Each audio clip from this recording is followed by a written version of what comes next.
আসসালামু আলাইকুম প্রিয় শিক্ষার্থীরা, আজকে হচ্ছে অনুক্রমের উদাহরণ নাম্বার 7 এবং আরো দুই একটা টপিক নিয়ে আলোচনা করব। খুব মনোযোগ দিয়ে দেখবেন। এই অঙ্কটা যদি করতে পারেন তাহলে আমি আশা করি যে আপনার সব ধরনের অঙ্ক এই অধ্যায় থেকে করতে পারবেন।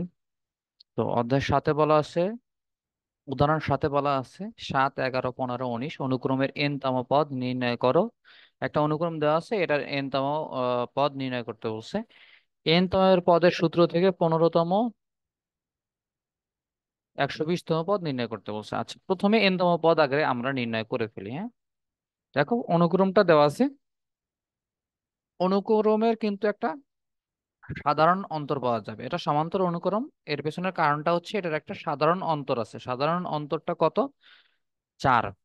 তো n তম পদের সূত্র অনুযায়ী আমরা জানি n তম পদের সূত্র A N is equal to a1 plus a1 দেওয়া লাগে না, এখানে শুধু এ দিলেও হয়, a1 দিলেও হয়।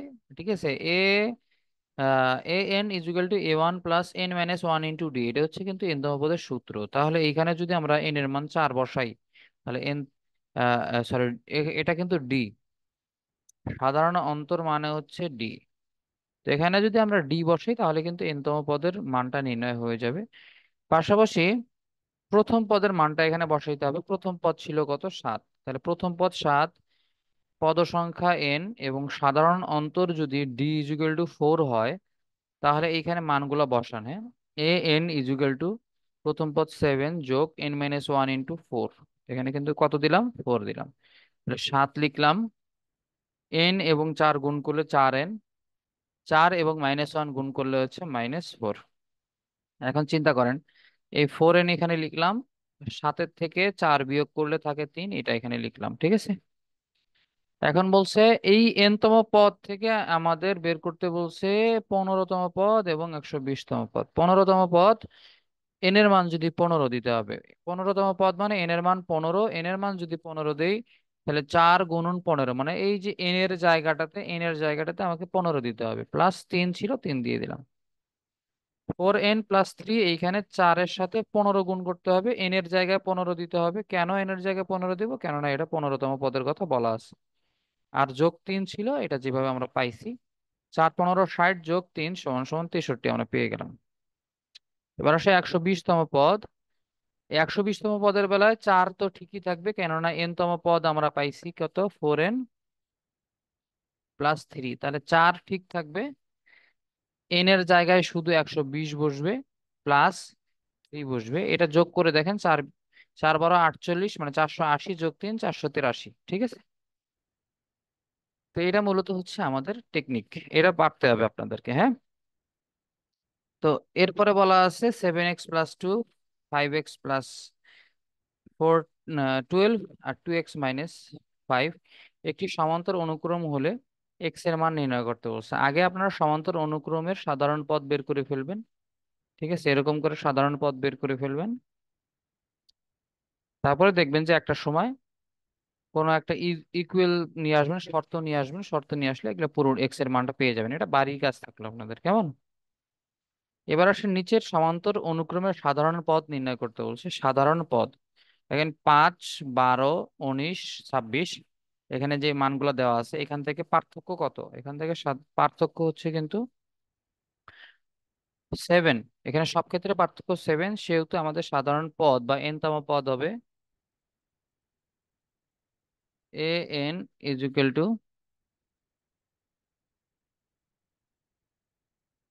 5, প্রথম পদ 5 প্লাস n-1 ইন্টু 7, তার মানে হচ্ছে আমাদের 5 + 7n। এইভাবেই কিন্তু অঙ্কগুলা করবেন। 7n-7 is equal to 7n-2। ঠিক আছে, তো কোন ভাবে এই অঙ্কটা করলাম? এই যে প্রথমে এইখানে দেখেন অঙ্কটা দেওয়া আছে, এখান থেকে শুরু করে এই যে n-তম পদ পর্যন্ত, এতদূর পর্যন্ত অঙ্কটা করবেন, তাহলে হয়ে যাবে। তো 2 নম্বরটা সেম, আপনারা একই প্রসেসে করবেন। 3 নম্বরটা যার সাততম পদ -1 এবং 16তম পদ এত। আচ্ছা, এটা একটু বাসার কাজ থাকলে এটা স্পেশালি আমি যখন অনুশীলনী করব তখন এটা দেখাই দিব। কেমন? এরপরে আসে নিচের সমান্তর ফাঁকাগুলো পদগুলো পূরণ করতে বলছে, 6-এর পরে কত আছে, এটা কিভাবে পূরণ করবেন বলেন তো? এখানে কিছু আছে? পার্থক্য দেখেন, সমান্তর বলছে, সমান্তর অনুক্রমের ফাঁকা পথগুলো। আচ্ছা, পার্থক্য কত এখানে? 54 বিয়োগ 6, পার্থক্য কত হয় দেখেন তো? 48। ফাঁকা আছে কত? 3 ঘর। 3 দিয়ে ভাগ করা যায়? এটাকে 3 দিয়ে ভাগ করলে 3 × 4 = 42, 3 × 15 = 45, 3 × 16 = 48, 16 করে বাড়া দেখি আমরা 16 করে দিলে হয় কিনা। যদি 6-এর সাথে 16 যোগ করি কত হয়? 22। 22-এর সাথে 16 যোগ করলে, যদি 22-এর সাথে 16 যোগ করি তাহলে কত হয়? চিন্তা করেন একটু। 38। 38-এর সাথে 16 যোগ করলে অনেক বেশি হয়ে যায়, হ্যাঁ। সো আমাদের এটা হয় না। এরপরে তাহলে আমরা আরেকটা কিছু করে দেখি, যে 6-এর সাথে 12 যোগ করলে 18, তারপর একটা 18, 18-এর সাথে 12 যোগ করলে 20, সরি 18-এর সাথে 12 যোগ করলে 30, 30-এর সাথে 12 যোগ করলে 42, 42-এর সাথে 12 যোগ করলে 54। একবারে হয়ে গেছে, তার মানে এটা 18 হবে, এটা হবে 30,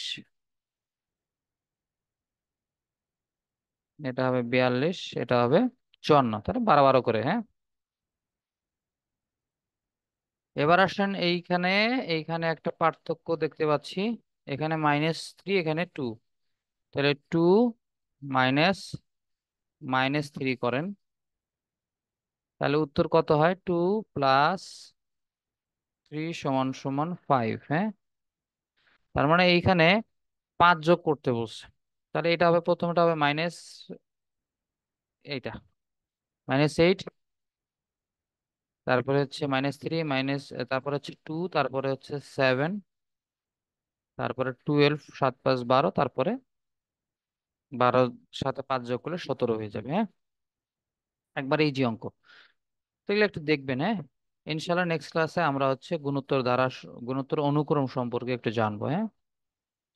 আসলে বারবার ধারা কেন আসতেছে মুখে, এই অনুক্রমটা হচ্ছে তো একটা প্রি স্টেজ, অনুক্রম কখনো থাকে না ম্যাথ, কিন্তু অনুক্রম থেকে যা শিখবেন এটা ব্যবহার করে কিন্তু ধারার অঙ্কগুলো করতে হবে, হ্যাঁ।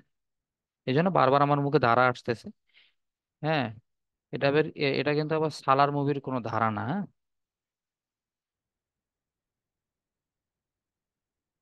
তো ঠিক আছে, ভালো থাকেন, সুস্থ থাকেন, ইনশাল্লাহ নেক্সট ক্লাসে আমরা আরো ভালো কিছু শিখবো ইনশাল্লাহ। ধন্যবাদ সবাইকে, আসসালামু আলাইকুম।